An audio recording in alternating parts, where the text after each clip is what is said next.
Tamsin Hollis unclasped the Fairweather Founder's medallion from its velvet display stand, turned it over once in her fingers under the chandelier light, and pinned it to the bodice of her own gown. She did it slowly, without hesitation, with the particular ease of someone who had already decided that everything in this room belonged to her.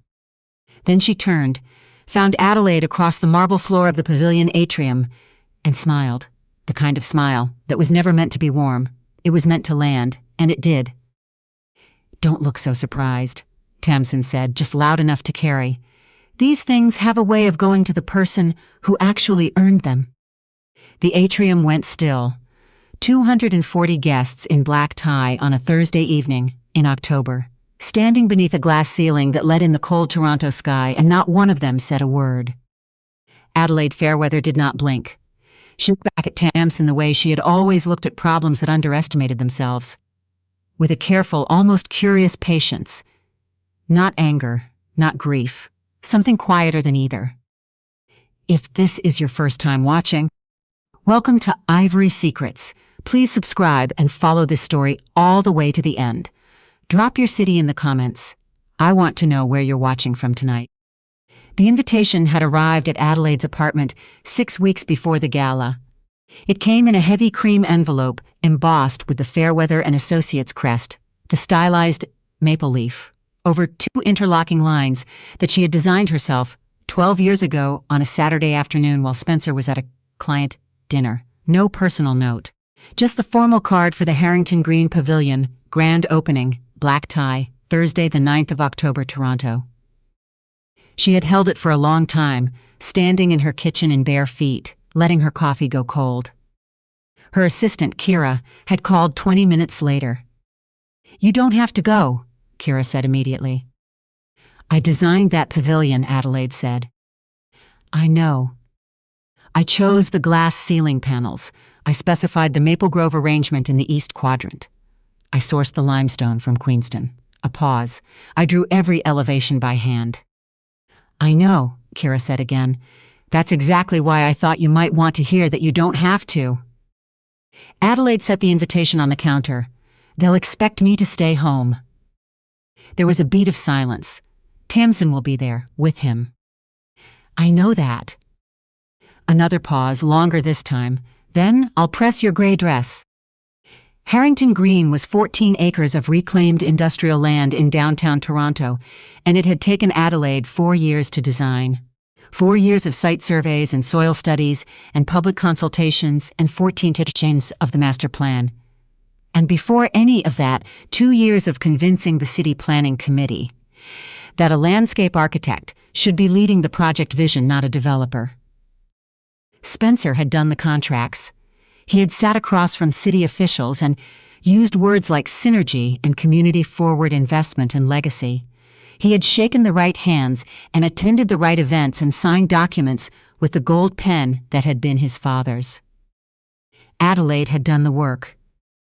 She knew, walking up the pavilion steps that October evening, that most of the 200 guests inside had probably never separated the two things in their minds. In their minds, Harrington Green was a Fairweather and Associates project, which meant it was Spencer Fairweather's project, which meant it had been built by the man who shook hands and gave speeches.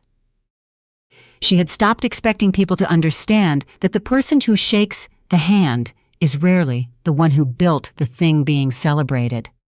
She straightened her coat and walked inside. The pavilion was everything she had drawn it to be, which was both satisfying and strange in the particular way that only a person who has built something in silence can understand. The glass ceiling panels threw light at specific angles at specific hours. She had calculated those angles. And tonight, with the city darkening outside, and the interior warm with chandelier light and 200 bodies in formal wear, the effect was exactly what she had envisioned. A room that felt like standing under a clearing in a forest. No one inside knew she was responsible for it, or rather, no one who mattered was saying so. She accepted a sparkling water from a passing server and began to move quietly through the room. She had been doing this for 20 years, moving through rooms where other people were the visible presence. She had learned early in her marriage that Spencer needed to be the most legible person in any space they shared, and that her own legibility made him restless. So she had become very practiced at being present without being noticed. She had told herself once that it was a kind of grace. Later she came to understand it had been something else entirely. She was near the east windows, exchanging brief pleasantries with a city councilor's aide she recognized from the planning consultation process, when she felt the room shift. Not a reorientation of collective attention, the way a large crowd turns without fully realizing it has moved. Adelaide did not turn immediately. She let the aide finish a sentence about the park's maintenance program. She nodded, she responded, and then, when enough time had passed that turning would look natural and unhurried, she turned. Spencer Fairweather had arrived. He was 51 years old and wore wealth the way some men wear cologne, aggressively, in every direction. The silver at his temples was cultivated rather than earned. His tuxedo was perfectly tailored. His smile moved across his face with the practiced ease of a man who had spent 30 years, reading exactly how much approval was in any given room. And beside him, one hand resting lightly on his arm, was Tamsin Hollis. Adelaide had seen photographs. Everyone at the firm had seen photographs. Tamsin had been posting for months, carefully constructed images designed to look candid, the sort that are always slightly too well lit to be accidental. She was 28 years old, with the confident posture of someone who had been told, repeatedly, that she was the most significant person in every room she entered. Tonight she was in a gown that cost more than most people's monthly rent, and pinned to its bodice, pinned there with unmistakable deliberation, was the Fairweather founder's medallion. Adelaide recognized it immediately. It was not a large piece. It had been designed by Alistair Fairweather, Spencer's father, when he established the firm in 2006. Cast in brushed bronzed, inscribed on the back with the founding year and the single word build. Alistair had created it as an annual recognition for the design lead of the firm's most significant project. He had given it to Adelaide 3 times during his lifetime. Since Alistair's death, Spencer had quietly discontinued the tradition. Or, so Adelaide had believed. What she was seeing now suggested the tradition had not been discontinued. It had simply been redirected. Tamsin looked up, found Adelaide's gaze, and the thing she said, just loud enough, just deliberate enough, fell into the atrium air with the precision of something that had been rehearsed. Adelaide looked at her for a long moment, not with fury, not with tears, with the steady attention of someone studying a structural problem, calculating load and stress, and what would inevitably happen next. "Enjoy your evening," Adelaide said, and she moved away. She heard Tamsin laugh softly behind her. She heard Spencer say something that drew an easy ripple of laughter from the people nearby. She did not look back. The next hour was the kind of quiet social suffering that passes for celebration in certain circles. Adelaide held her sparkling water. She spoke with people who seemed uncertain whether being seen talking to her was strategically wise. She watched Spencer and Tamsin work the room with the choreographed ease of 2 people who had rehearsed this night together. And she began to understand that this was not simply Spencer bringing someone to a party. This was a statement. Every detail had been considered, the timing of the entrance, who they greeted first, the medallion on Tamsin's lapel. This was a public renegotiation. He was saying, in the language of the privileged, which is not words but objects and proximity, and who stands beside whom in a room full of people who know exactly how to read such things. The old arrangement is finished. She is the old arrangement. Adelaide found herself alone near the bar, calculating her options with the detached clarity that had always come to her most readily when the situation was most uncomfortable. She could leave. Graceful, preserve what remained of dignity. Let him have his moment. She could confront him, but that was what he wanted. A scene, something he could describe afterward to demonstrate her instability and his composure. Or she could stay quietly and wait. She ordered another sparkling water, moved to the edge of the room, and watched. That was when she became aware of someone standing beside her. Not approaching, arriving, the way certain people do, as though they had always been there, and she simply hadn't noticed until now. Rowena Fairweather was 72 years old, and had the presence of someone who had spent 50 years in rooms full of powerful people, and had stopped finding them particularly impressive. She was small, barely 5'2", but occupied space with the authority of someone for whom physical stature had never been the relevant measurement. Her white hair was swept up, her gown was deep charcoal, her only jewelry was a single strand of pearls that had been in the family for 4 decades. She was Spencer's mother. She had not spoken to Adelaide at any length since the divorce papers were filed 11 months ago. She was standing beside Adelaide now, looking out across the atrium with an expression that was entirely unreadable. "He rehearsed the entrance," Rowena said quietly. "He always angles his chin slightly upward when he's gone over something more than twice." Adelaide looked at her carefully. "Don't look at me like that," Rowena said, still not turning. "I'm not here as his mother tonight. I haven't been operating in that capacity for quite some time." "What capacity are you operating in?" Rowena was quiet for a moment then. "Truth." She took a slow sip of her wine. "I find it's the only one that holds up." She looked toward the front of the room, where a small podium had been arranged near the pavilion's center installation. A steel sculpture Adelaide had commissioned from an artist in Mall, an abstraction of the watershed system the entire park had been designed around. "The medallion," Rowena said. "I know," said Adelaide. Alistair wrote the criteria into the original partnership agreement. Section 14. The award cannot be outside of those documented criteria without board authorization. Spencer had no authorization. She paused. Tamsin received something she was given under a process that was never properly followed. Adelaide looked at her. "Rowena, what do you know?" The older woman turned, finally, and looked at Adelaide with the particular expression of someone who has been carrying a precise answer for a very long time, and has chosen, at last, the right moment to begin setting it down.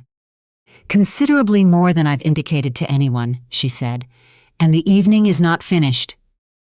She patted Adelaide's hand once, brief, firm, decided, and walked away, into the crowd, greeting a federal MP on her left with the warmth and ease of someone having the most ordinary evening imaginable, leaving Adelaide standing at the edge of the room with a glass of sparkling water and a feeling she could not quite name.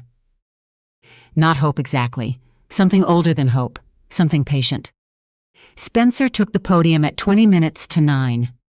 He thanked the city, he thanked the contractors, he spoke about vision and community and the kind of development that gives rather than takes.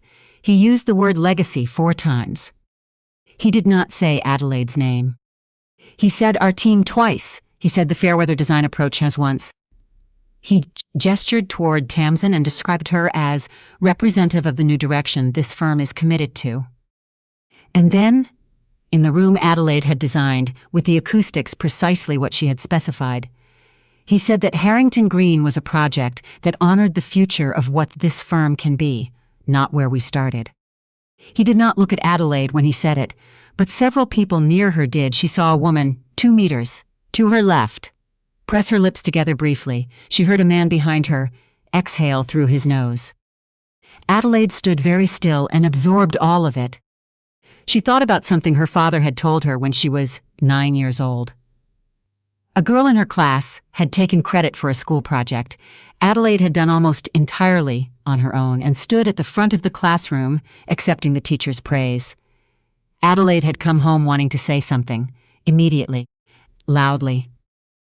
Her father had sat her down at the kitchen table, in their house in Hamilton, and said, "The one who built the thing knows what they built. That doesn't go away because someone's standing in front of it. The thing itself will tell the truth eventually. Your job is just to still be there when it does." She had been 9. She had not fully understood. She was beginning to understand now. After the speech, the social machinery of the room rearranged itself with the smooth efficiency of people, recalibrating their positions.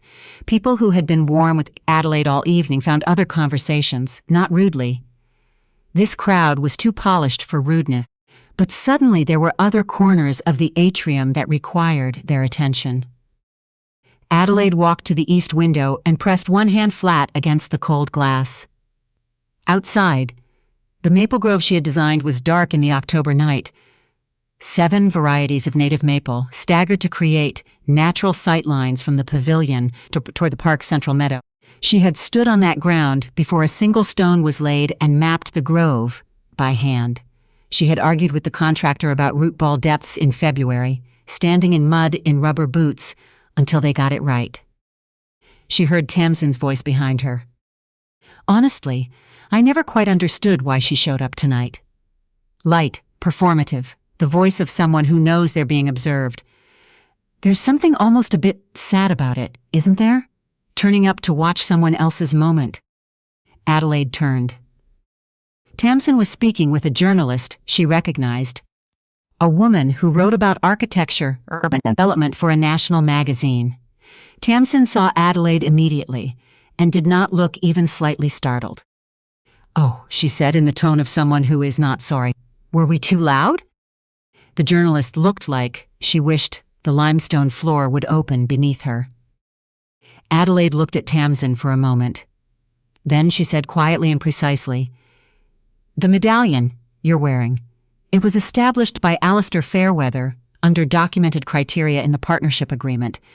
It's awarded to the verified primary design lead of the firm's most significant project. The Harrington Green design files, the site survey records, the 14 planning submissions, the city correspondence, all of it attributed to one name." She paused.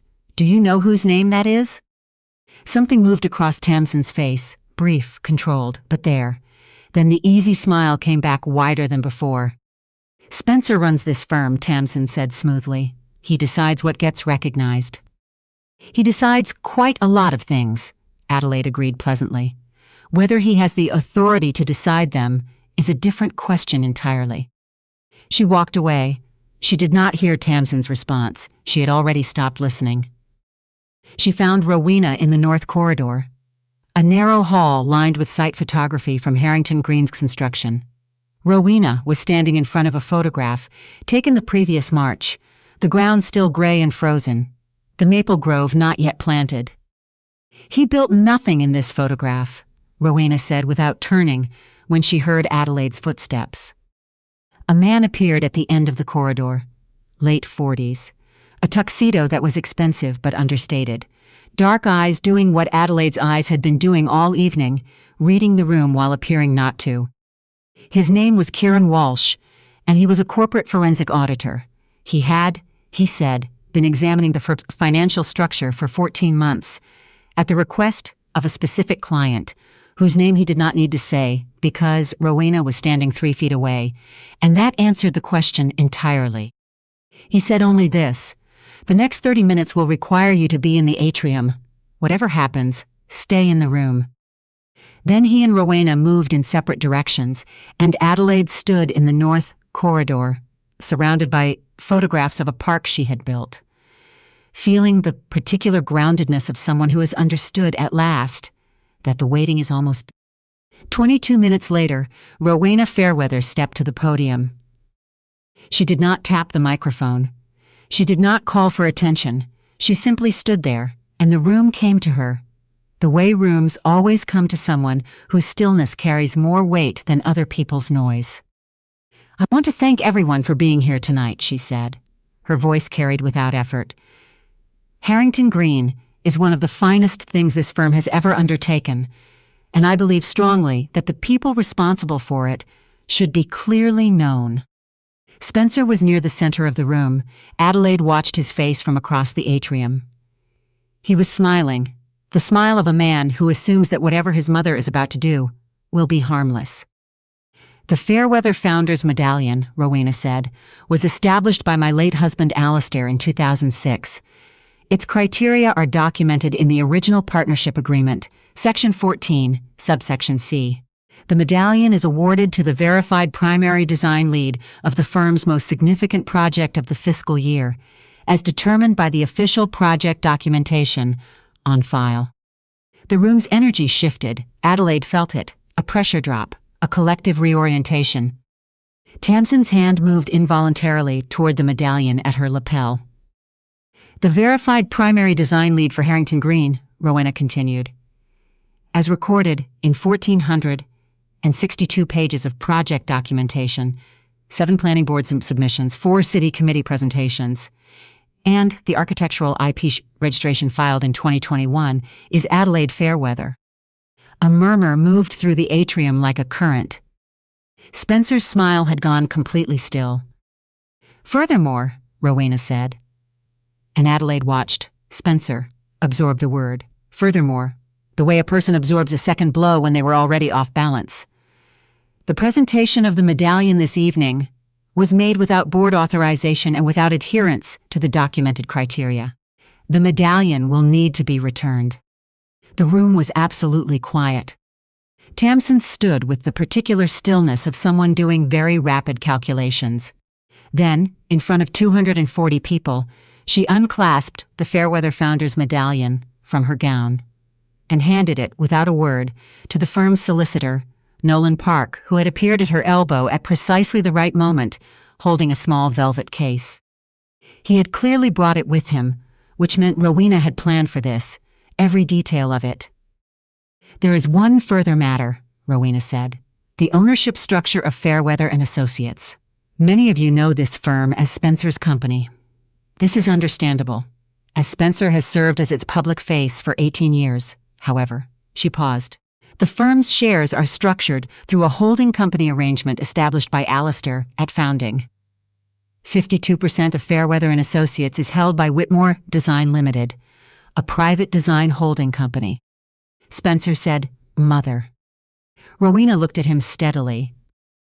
The registered owner and sole director of Whitmore Design Limited, she continued, is Adelaide Fairweather. She has been the majority shareholder of this firm since the day it was incorporated.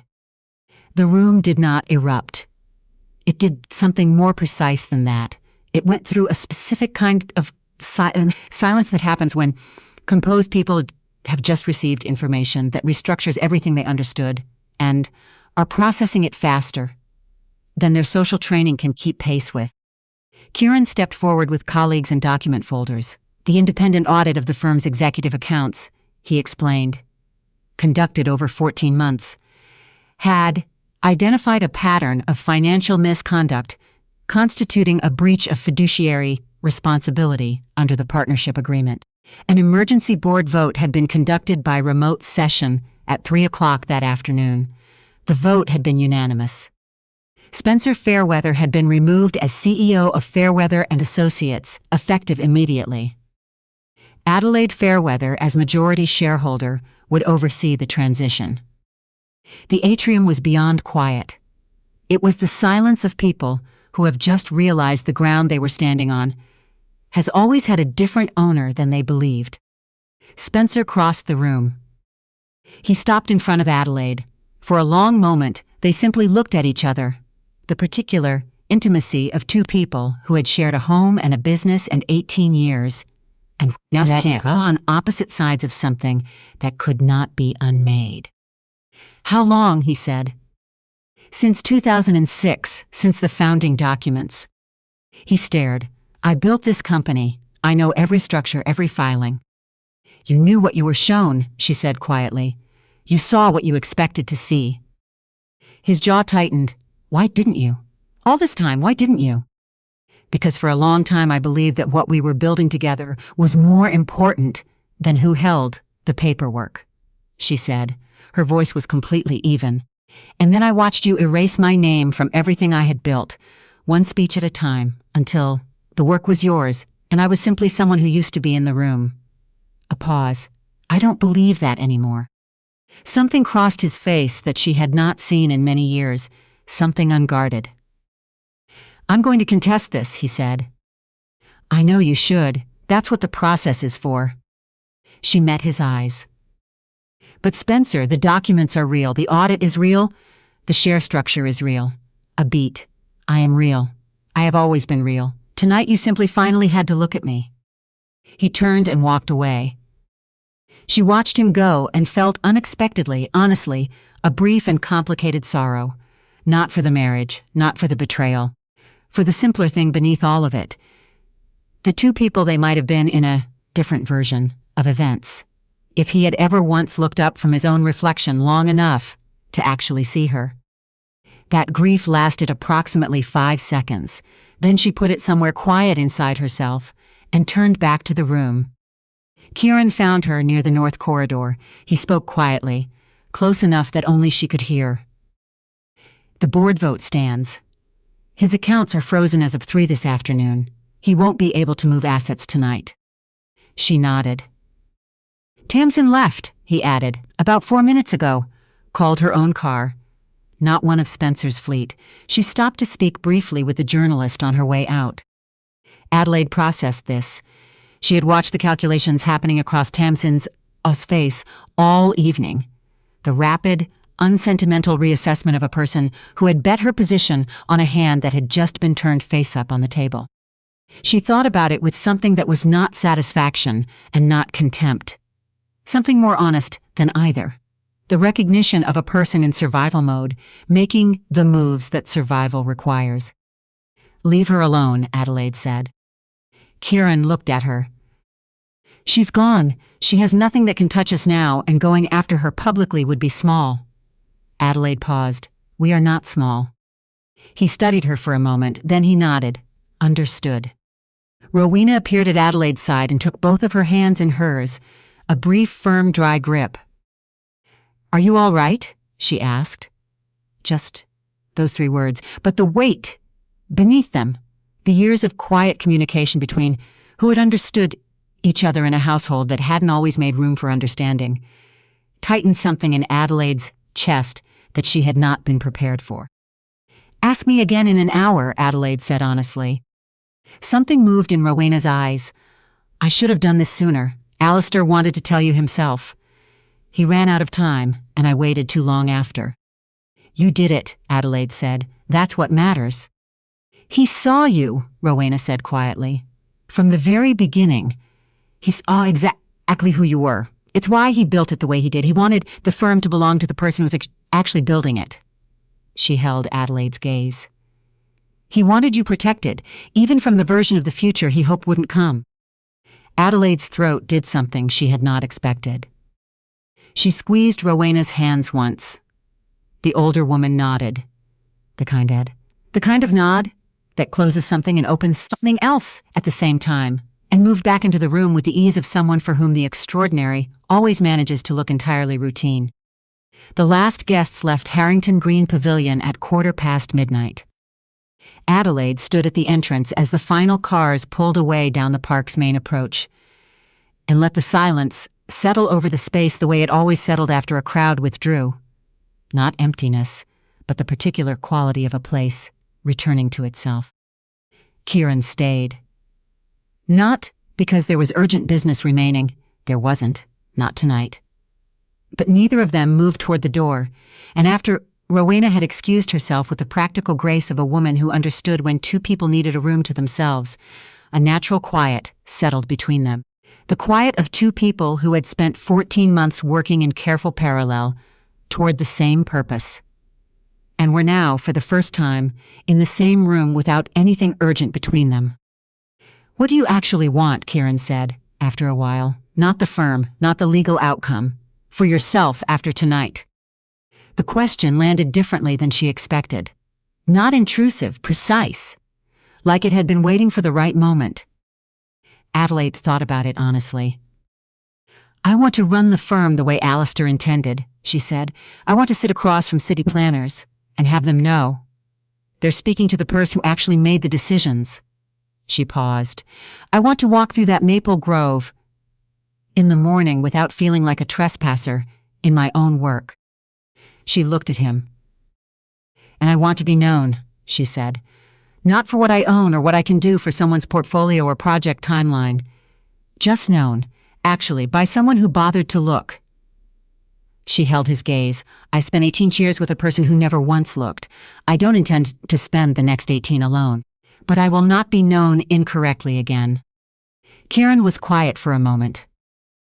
For what it's worth, he said carefully, I've read every design brief, every planning, submission, every site analysis with your handwriting in the margins, 14 months of documentation. He paused. I know who you are, Adelaide. I've known since the second week. And I've been. He stopped, then chose the honest version. I've been looking forward to the moment when you didn't have to be a footnote anymore. The pavilion was very still. Outside, through the glass ceiling, Adelaide had specified at a precise angle, to this exact point in the year, the October sky had cleared to show stars above the Toronto skyline. I think, she said, we're starting from an interesting place. Something shifted in his expression, the professional composure loosening just enough to show what was underneath it, which was genuine and unhurried and entirely human. I think we are, he said. 6 months later, the world had rearranged itself in the quiet, irreversible way that things rearrange when something true finally becomes visible. Whitmore Design Limited formally assumed operational leadership of Fairweather and Associates. The transition had been covered in the Globe and Mail and in Canadian Architect and 2 national business publications that ran the story under headlines about invisible architects and silent shareholders. Adelaide read the first article carefully, submitted 3 factual corrections through Nolan's office, and moved on. Spencer's legal challenge had been filed, as expected, and had met the response that 14 months of meticulous documentation tends to produce. His counsel had requested 2 delays. Neither had changed anything. Harrington Green had been recognized among the 10 most significant urban park projects in North America by an international landscape body. Adelaide accepted the award at a ceremony in Vancouver, standing at a podium for the first time under her own name, and spoke for exactly 6 minutes about what it means to build something correctly, slowly, attentively, with respect for the ground it stands on. She did not mention Spencer's name. Rowena had settled into the east rooms of Adelaide's house in Rosedale, a Victorian semi-detached, with a garden that needed considerable work, which suited both of them. On Tuesday mornings they had breakfast in the kitchen. Not the formal dining room. The kitchen with coffee and whatever was on the counter, and the kind of conversation that only happens between 2 people who have been through something together and are figuring out, on the other side of it, what ordinary life looks like now. Adelaide had found she looked forward to Tuesdays more than she had expected. On a Tuesday in late March, Kieran arrived while she was in the study working through a new commission, a harbor redevelopment in Halifax, the firm's first project on the Atlantic coast. He let himself in through the back door because he had taken to doing that, the way people take to small things that become quietly habitual without announcement. He set a coffee on the corner of her desk without being asked. She looked up. Spencer's solicitor filed the supplemental motion, she said. I saw it this morning. He settled into the chair across from her, the chair that had become, in some unmarked way, his chair. It won't hold. Nolan gives it 10 days before dismissal. Adelaide set the Halifax files aside. She looked at Kieran across the desk, across the coffee he had brought without being asked, across 6 months of Tuesday mornings, and early document calls, and the quiet, unannounced way that 2 people who start as collaborators can find themselves building something that doesn't yet have a name but feels, nonetheless, entirely real. When this is finally finished, she said, when the last motion is dismissed and there's nothing left to litigate, what are you planning to do? He looked at her steadily. I was planning to stay, he said, simply, without any performance around it. She held his gaze. Good, she said, because I need someone who reads briefs correctly and makes decent coffee. That combination is genuinely difficult to find. He smiled, a real smile, the kind that has nothing to do with the room or the audience or anyone watching. Outside the study window, the garden was beginning its slow return from winter. The sugar maple Adelaide had planted along the south fence the previous October, chosen for its particular shade of autumn color and its long life in southern Ontario soil, was putting out its first small bud, tentative and deliberate, and exactly what she had planted, doing exactly what she had known it would do. She had been right about most things in the end. Right about the ground and the work and the patient, deliberate truth of building something real and trusting it to hold. Right that the things you build with intention do not decrease simply because someone else stands in front of them and calls them theirs. Right that real things do not need to announce themselves. They simply remain and wait, and eventually the light finds them. The woman who had designed 14 acres of reclaimed land into something the city would use for generations, who had held the intellectual foundation of a firm together, while someone else held the spotlight and the gold pen and the speeches. That woman was no longer anyone's footnote, no longer a name omitted from the podium, no longer the past that the future was supposed to outgrow. She was at last exactly and completely and permanently herself. And that was something no one would ever unfile.